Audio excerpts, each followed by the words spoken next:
তো স্নেহের 2024 সালের নতুন বছরে তৃতীয় শ্রেণীর ছাত্রছাত্রী বন্ধুরা, আশা করি তোমার সবাই ভালো আছো। আজ আমরা যে বিষয়টি নিয়ে আলোচনা করব তৃতীয় শ্রেণীর থার্ড সেমিস্টার অর্থাৎ ফাইনাল পরীক্ষার বাংলার কোশ্চেন পেপার নিয়ে। তারপর সরাসরি স্ক্রিনে কিন্তু আমরা তৃতীয় শ্রেণীর থার্ড সেমিস্টার অর্থাৎ ফাইনাল পরীক্ষার বাংলার কোশ্চেন পেপার দেখতে পাচ্ছ। ফুল মার্কস তোমাদের রয়েছে 50, আর সময় তোমাদের রয়েছে 2 ঘন্টা। একই দাগে রয়েছে কবি ও কবিতার নাম সহ আগমনী কবিতাটির প্রথম 8 লাইন লেখো, অথবা রয়েছে কবি ও কবিতার নাম সহ ঘুমিয়ে আর কবিতাটির প্রথম 10 লাইন লেখো। ভালো করে দেখে নেব। প্রথমে কবিতাটি দেখে নেব। আগমনী, প্রেমেন্দ্র মিত্র। বর্ষা করে যাব শীত এখনও দূর, এরই মধ্যে মিঠে কিন্তু হয়েছে রোদ্দুর। মেঘগুলো সব দূর আকাশে, পাচ্ছে না ঠিক বুঝতে, ঝরবে নাকি যাবে উড়ে অন্য কোথাও খুঁজতে। পরের রচনাটা তোমাদের রয়েছে, পরের কবিতা ঘুমিয়ে না আর, বিমলচন্দ্র ঘোষ। রূপকথাটি জড়িয়ে বুকে, খোকন ঘুমে মগ্ন, স্বপ্ন স্বপ্ন স্বপ্ন। আসছে যাচ্ছে কল্পলোকের হরেক রকম মানুষ, কেউ মাটিতে হেঁটেই চলে, কেউ বা চড়ে ফানুস। কারুর চোখে চশমাটা, কারুর মুখে দাড়ি, হাসলে কারুর বেরিয়ে পড়ে ফোকলা দাঁতের মারি। একটু পরেই সব চুপচাপ, কেউ কোথাও নেই, স্বপ্নবুড়ি চরকা থামায়, হারায় সুতোর খেই। চাঁদের আলোয় দিগন্তহীন তেপান্তরের মাঠ, জনমানুষের নেইকো দেখা বিষণ্ণ পথঘাট। ভালো করে দেখে নাও। প্রথমটা তোমাদের 4 লাইন লিখতে হবে, পরেরটা 10 লাইন লিখতে হবে। তারপরে তোমাদের প্রশ্ন রয়েছে 2 দাগে অর্থ লেখো। শীতল, মাল্য, প্রকাণ্ড, কল্পলোক। প্রশ্নের মান 1 করে 1 × 4 = 4। বিপরীত শব্দ লেখো। উপস্থিত, আজ, ভরা, আগমনী। প্রশ্নের মান 1 করে 1 × 4 = 4।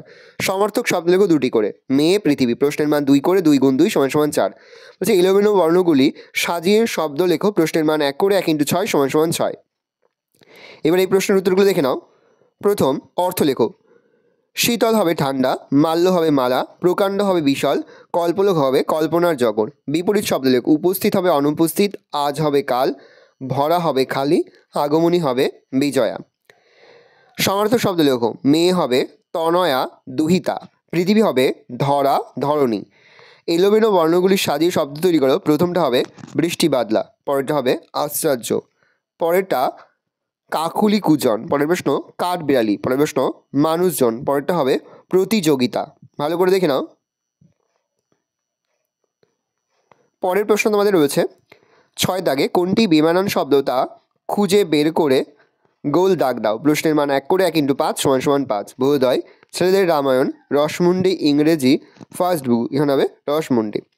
ঘোড়া বা কুমির, তালগাছ, তালগাছ। বক্স আলমারি, মলাট পুতুল, মলাট। দুর্গাকাশ, বরফ, শরৎ, নীল আকাশ, বরফ। শিঙি মাছ, কই মাছ, সজনে ফুল, মাগুর মাছ, উত্তর হবে সজনে ফুল। 3 দাগে রয়েছে শূন্যস্থান পূরণ করো। প্রশ্নের মান 1 করে 1 × 5 = 5। হিংসুটি একটা ডান্ডা দিয়ে ধাই ধাই করে পুতুলটাকে ড্যাশ লাগলো, মারতে লাগলো। তাহলে হিংসুটি একটা ডান্ডা দিয়ে ধাই ধাই করে পুতুলটাকে মারতে লাগলো। ভূতটা আসলে কাকুর ড্যাশ কাগজের ছেঁড়া পাতার আঁকা ছিল, খবরের কাগজের ছেঁড়া পাতায় আঁকা ছিল। তাহলে ভূতটা আসলে কাকুর খবরের কাগজের ছেঁড়া পাতায় আঁকা ছিল। ঈশপের প্রভু ঈশপকে ড্যাশ নগরে পাঠিয়েছিল, ডেলফি। তাহলে ঈশপের প্রভু ঈশপকে ডেলফি নগরে পাঠিয়েছিল। বুড়ি বলল চোর তার ড্যাশ খেয়েছে, পান্তা। তাহলে বুড়ি বলল চোর তার পান্তা খেয়েছে। চাঁদের আলোয় দিগন্তহীন ড্যাশ মাঠ, তেপান্তরের মাঠ। তাহলে চাঁদের আলোয় দিগন্তহীন তেপান্তরের মাঠ। 8 দাগে রয়েছে সঠিক উত্তরটির ওপর টিকচিহ্ন দাও। প্রশ্নের মান হাফ করে হাফ × 4 = 2। মাথায় সূর্য এসে সোনার রূপার তামার কাঠি ছোঁয়, উত্তরে সোনার। ঈশপ ছিলেন চীন, গ্রিস, মিশর দেশের লোক, উত্তর হবে গ্রিস। সেদিন রাজা গিয়েছিল বেড়াতে শিকারে, যুদ্ধে, উত্তর হবে শিকারে। কাঠপিঁপড়ে কিশোরী মেয়েটির বাঁ হাতে ডান হাতে কামড়ে দিয়েছিল, বাঁ হাতে। 9 দাগে রয়েছে নিচের প্রশ্নগুলির উত্তর দাও। প্রশ্নের মান 1 করে 1 × 6 = 6। হিংসুটির দিদি কি পড়ে ফেলেছে। বোধোদয়, ছেলেদের রামায়ণ, ইংরেজি ফার্স্ট বুক। বলাকা বলতে কি বোঝো? পাখির ঝাঁক। শরৎকালে মেঘ দেখতে কেমন হয়? সাদা, পেঁজা তুলের মতো। আমড়া গাছে কে বসেছিল? হুতুম প্যাঁচা। তাহলে আমড়া গাছে বসেছিল হুতুম প্যাঁচা। খরগোশ কেমন ছিল? অহংকারী ছিল। নীতিগল্প কাকে বলে? যে গল্প থেকে নীতিশিক্ষা পাওয়া যায় তাকে নীতিগল্প বলে। ভালো করে প্রশ্নের উত্তরগুলো দেখে নাও। 10 দাগে রয়েছে নিম্নলিখিত প্রশ্নগুলির পূর্ণবাক্যে উত্তর দাও। প্রশ্নের মান 2 করে 2 × 4 = 8। কল্পলোকের মানুষের বর্ণনা দাও। পরের প্রশ্ন বিরক্ত হয়ে বুড়ি কাকে কি বলেছিল? হিংসুটির বুকের মধ্যে ধড়াস ধড়াস করে উঠল কেন? কাঠবেড়ালি লেগে গিয়েছিল কেন? রেগে গিয়ে সে কী করেছিল? এবার প্রশ্নের উত্তরগুলো দেখে নাও। প্রথম, কল্পলোকের মানুষের বর্ণনা দাও। কল্পলোকের মানুষদের কেউ পায়ে হেঁটে চলে, কেউ ফানুসে চড়ে, কারোর চোখে চশমা, কারোর বা মুখে বা মুখ ভর্তি দাড়ি, কেউ কেউ ফোকলা দাঁতের মাড়ি বেরিয়ে পড়ে। তাই লিখবে কল্পলোকের মানুষদের কেউ পায়ে হেঁটে চলে, কেউ ফানুসে চড়ে, কারোর চোখে চশমা, কারোর বা মুখ ভর্তি দাড়ি, কেউ কেউ ফোকলা দাঁতের মাড়ি বেরিয়ে পড়ে, বা কারোর ফোকলা দাঁতের মাড়ি বেরিয়ে পড়ে, কেউ কেউ না লিখবে কারোর ফোকলা দাঁতের মাড়ি বেরিয়ে পড়ে। বিরক্ত হয়ে বুড়ি কাকে কি বলেছিল? বিরক্ত হয়ে বুড়ি ছুরির প্রশ্নের উত্তরে বলেছিল যে যেখানেই যাক না কেন তাতে ছুরির কি? হিংসুটির বুকের মধ্যে ধড়াস ধড়াস করে উঠল কেন?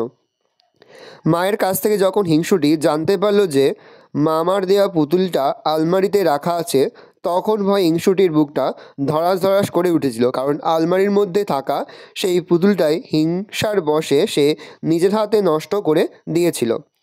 কাঠবেড়ালি রেগে গিয়েছিল কেন? সে রেগে গিয়ে সে কী করেছিল? তো লিখবে কিশোরী মেয়েটির হাতে কাঠ পিঁপড়ে কামড়ানোয় তার হাতের কাঠারিটি পড়ে গিয়ে কাঠবেড়ালির লেজ কেটে গিয়েছিল, তাই সে রেগে গিয়েছিল। প্রচণ্ড রেগে গিয়ে কাঠবেড়ালি তরতর করে একটা উঁচু গাছে উঠে সে গাছের একটা বড় ফল কামড় বসে। তাহলে উত্তর লিখবে কিশোরী মেয়েটির হাতে কাঠপিঁপড়ে কামড়ানোয় তার হাতের কাঠারিটি পড়ে গিয়ে কাঠবেড়ালির লেজ কেটে গিয়েছিল, তাই সে রেগে গিয়েছিল। প্যারা চেঞ্জ করে লিখবে প্রচণ্ড রেগে গিয়ে কাঠবেড়ালি তরতর করে একটা উঁচু গাছে উঠে সে গাছের একটা বড় ফলে কামড় বসায়। ভালো করে দেখে নাও, এই রয়েছে টোটাল তোমাদের থার্ড সেমিস্টার অর্থাৎ ফাইনাল পরীক্ষার তৃতীয় শ্রেণীর বাংলার কোশ্চেন পেপার। ভালো করে কোশ্চেনটা দেখে নাও। আশা করি ভিডিওটা ভালো লেগেছে।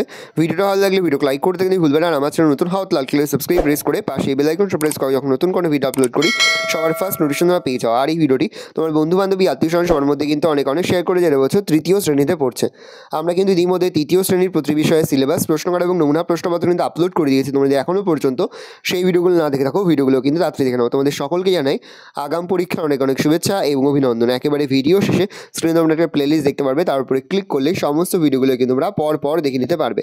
কোনো প্রশ্নের উত্তর লিখতে বা বুঝতে যদি কোনো রকম অসুবিধা হয় তাহলে কিন্তু নির্দ্বিধায় কমেন্ট সেকশনে কমেন্ট করে জানাতে একদমই ভুলবে না। ভালো করে দেখে নাও কোশ্চেন পেপারটা।